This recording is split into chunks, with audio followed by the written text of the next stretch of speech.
না? আচ্ছা 5ই আগস্ট নিয়ে কিছু বলি। দলমত নির্বিশেষে একটু ভাইবা দেখেন। আচ্ছা 5ই আগস্টের পরে নাকি বাংলাদেশ স্বাধীন হয়েছে, তো একটা স্বাধীন দেশে যেগুলো হওয়ার কথা ওগুলা কি হচ্ছে?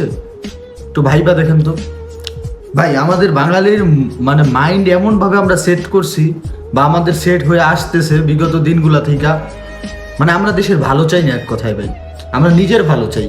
মানে আমি ভালো আছি তার মানে দেশ ভালো, মানে আমার কাছে মনে হয়।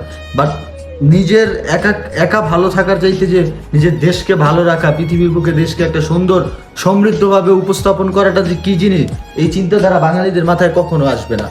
সাপোজ একটা উদাহরণ দেই ভাই, হ্যাঁ, বাইরের দেশে একটা বাসার সামনে সর্বনিম্ন একটা গাছ লাগানো থাকে, এবং কি দেখা যায় ওই গাছে যে পাতা পড়ে না, প্রতিদিন হয়তো 20 থেকে 30টা পাতা পড়ে, ওই পাতাগুলা মানে একত্রিত কইরা ফালায় দেওয়ার জন্য একটা মানুষ রাখে তারা, যার বেতন হয়ে দাঁড়ায় বাংলাদেশে 10 থেকে 12 হাজার টাকা।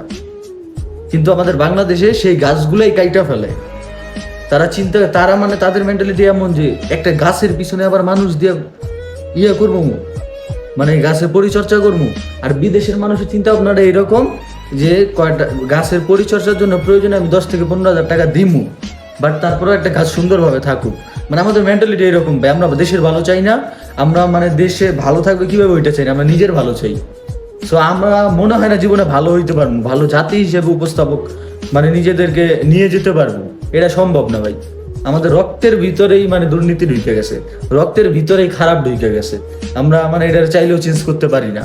আজকে একজন আছে খারাপ, দিন শেষে যে আরেকজন ভালো হবে এরকম কোনো গ্যারান্টি নাই। দিন শেষে যে আসবে সে ওই রকমই হয়তো বা প্রথম মধুর মধুর কথা, দিন শেষে ওই একই ক্যাটাগরির মানুষ।